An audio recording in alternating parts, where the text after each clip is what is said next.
time alone in a jail cell. His bail was denied twice, and the music mogul is so devastated that he has been placed on suicide watch. But Diddy isn't the only one who's worried. Some of his ex-girlfriends, who participated in his crimes, are already preparing for prison life. Wait till you know why Jennifer Lopez and Young Miami may be following Diddy to jail very soon. Their crimes will shock you.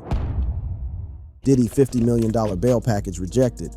Diddy doesn't want to spend a night in jail. After his arrest, his lawyers proposed a massive bail package to secure his release. The package included a $50 million bail package co-signed by Mr. Diddy, his mother, and other family members. Home detention, surrender of his passport, weekly drug test, and a visitor log that would be submitted to pretrial services each night. But that wasn't all. They also included his $48 million home in Miami, his private jet, and his kids' passports. He would also have restricted female visitors apart from his mother, his daughters, and his daughter's mother.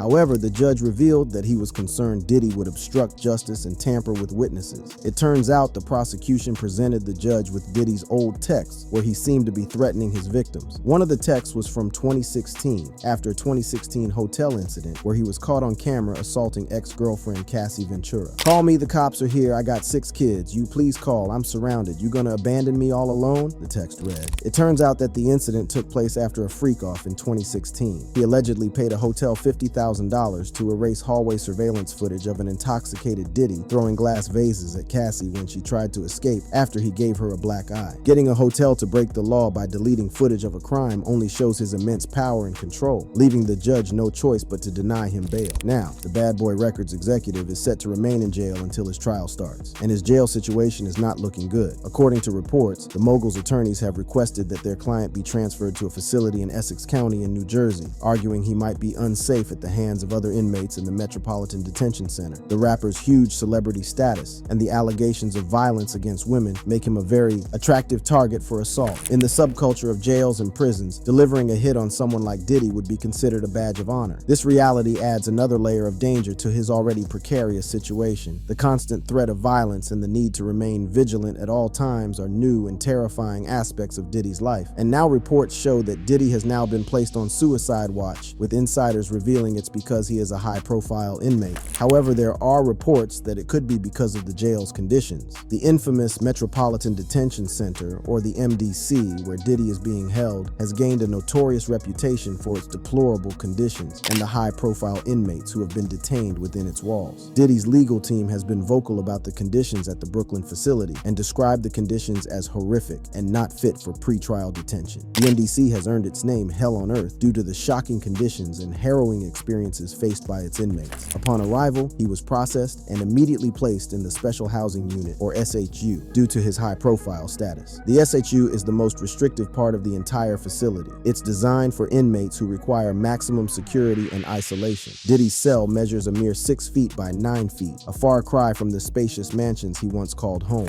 Inside, he has 2 metal bunk beds, a one-piece mattress with an attached pillow, a blanket, 1 uniform, and a limited amount of commissary. The cell also contains a steel toilet and sink combination and a small writing desk. One of the most shocking aspects of Diddy's confinement is the toilet, which is rigged to flush only thrice daily. This measure prevents prisoners from flooding their cells and the entire facility. In the SHU, Diddy is allowed out of his cell thrice a week for 1 hour daily. This brief respite is spent in a small enclosed yard where he can stretch his legs and get a glimpse of the outside world. But even this tiny freedom is heavily monitored and controlled. The jail itself is a nightmare. In 2019, a power outage left inmates without heat, light, or hot water for days during one of the coldest winters in recent memory. The temperature inside the cells reportedly dropped to near freezing levels, forcing inmates to wrap themselves head to toe in towels and blankets. The crisis came to a head with protesters gathering outside the facility, where inmates banged on the jail's walls and flashed nightlights, pleading for help. The power outage was not an isolated incident. Reports of rat infestations, mold, and lack of access to clean drinking water are common. Violence is another pervasive issue within MDC. Inmates live in constant fear of attacks from fellow detainees and even correctional officers. But even with all these deplorable conditions, there's wide agreement that Diddy deserves it, especially after his charges were made public. The music mogul was charged with racketeering conspiracy, sex trafficking, and transportation to engage in prostitution.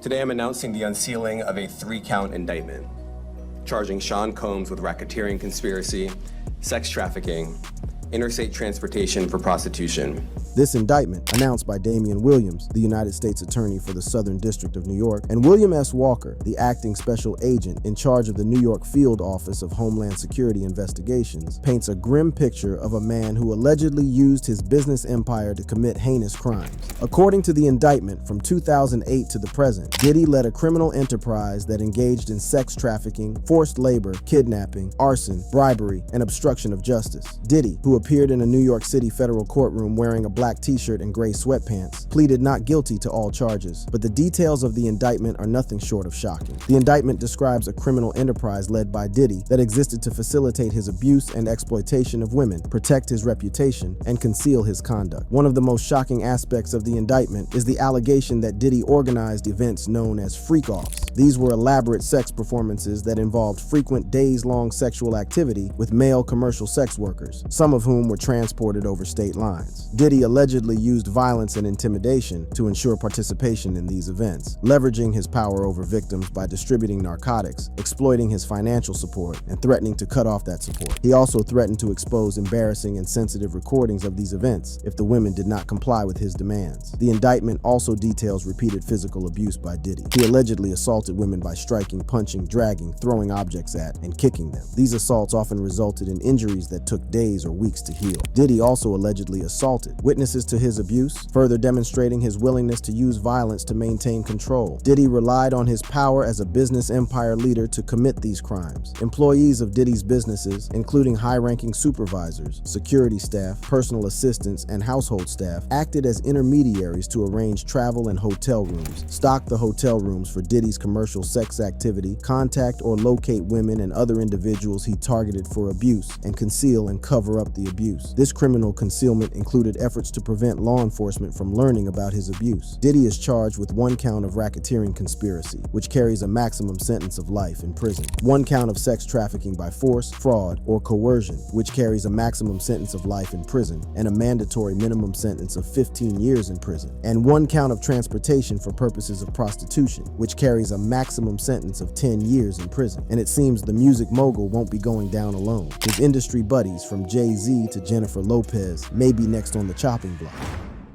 Celebrities joining Diddy. Diddy's associates are scrambling to clear their names after the music mogul was arrested. Their crimes are surfacing, and it might not take long for them to join Diddy in jail. One of them is Young Miami. Diddy and Young Miami, whose real name is Caresha Rebecca Brownlee, were once one of the most talked about couples in the hip-hop world after publicly confirming their romance on Young Miami's podcast, Caresha Please. Young Miami, a member of the rap duo City Girls, has made a name for herself in the music industry. Her relationship with Diddy only added to her star power. However, by April 2023, Young Miami announced that she was single, although she maintained that she and Diddy were still good friends. And when Diddy's ex-girlfriend, Cassie Ventura, went public with damning allegations